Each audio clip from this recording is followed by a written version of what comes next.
안녕하세요. 오늘의 말씀지기 박에스더 간사입니다.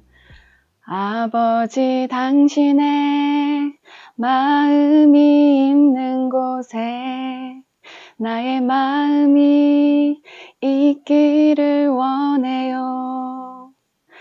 네, 오늘도 하나님의 마음이 가득 느껴지는 여러분의 말씀 묵상 시간이 되시길 소망합니다.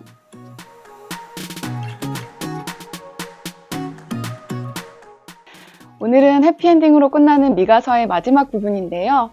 본문 말씀은 먼저 미가 선지자의 간구의 중보 기도로 시작됩니다. 그 기도는 14절 말씀에 나오는데요. 원하건대 주는 주의 지팡이로 주의 백성 곧 갈멜 속 삼림에 홀로 거주하는 주의 기업의 양떼를 먹이시되 그들을 옛날같이 바산과 길르앗에서 먹이시옵소서.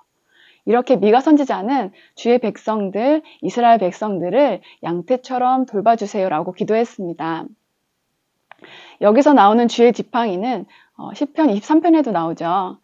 이 지팡이는 목자의 지팡이이고 주님의 권능을 의미합니다.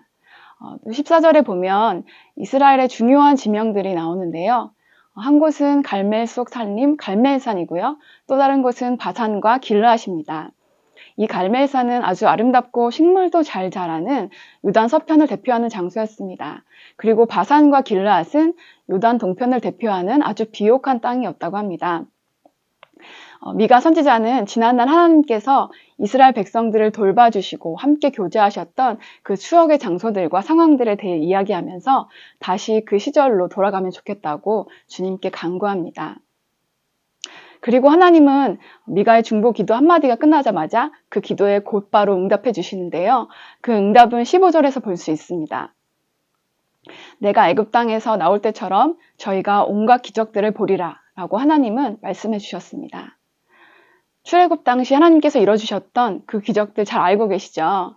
네, 바로 10가지 재앙들과 홍해 사건이었는데요.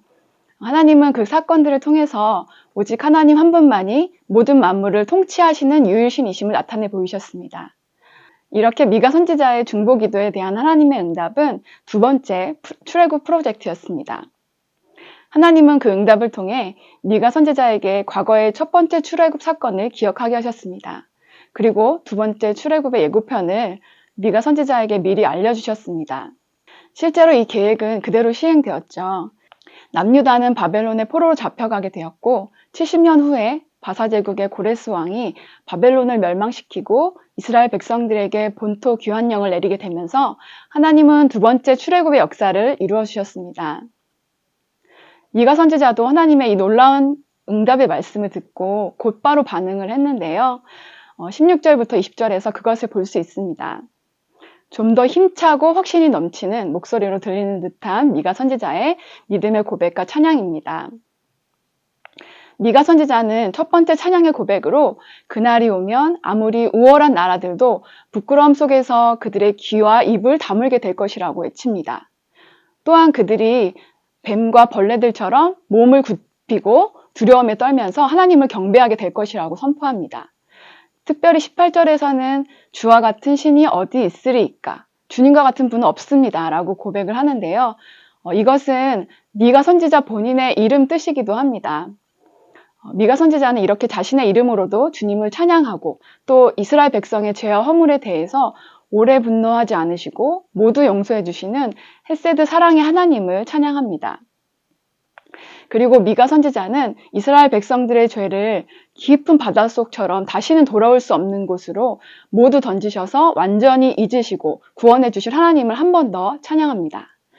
현대어 성경에서는 홍해 사건을 비유하면서 하나님께서 애굽 군대를 홍해 바다에 빠뜨려 사라지게 하신 것처럼 이스라엘 백성들의 죄를 없애실 것이라고 고백하고 있습니다.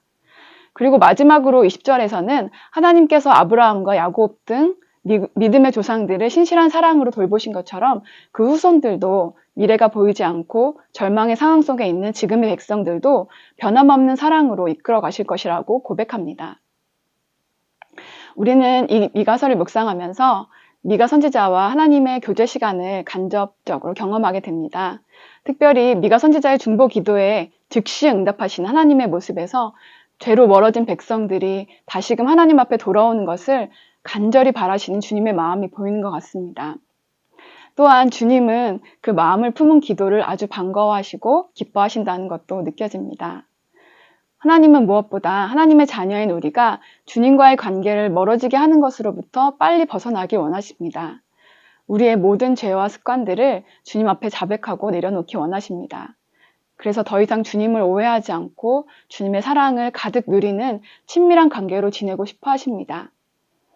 그리고 주님은 깨어진 관계 속에 있는 영혼들을 위해 주님과 같은 마음을 품고 기도할 수 있는 사람을 찾으십니다. 주님은 영혼들을 위한 중보 기도에 기쁨으로 응답하시고 그 기도 속에서 하나님의 역사를 시작하시면서 주님의 또 놀라운 계획들을 공유해 주십니다. 하나님께서 미가 선지자에게 예수님 탄생 프로젝트와 두 번째 출애굽 프로젝트를 알려주신 것처럼요. 이렇게 중보 기도는 우리의 믿음을 증대시키고 하나님과 더욱 긴밀한 사이가 될 수 있는 기회를 만들어줍니다. 그래서 미가 선지자처럼 상황에 흔들리지 않고 비극적인 절망을 뛰어넘는 견고한 믿음과 찬양의 고백이 흘러나오게 될 것입니다.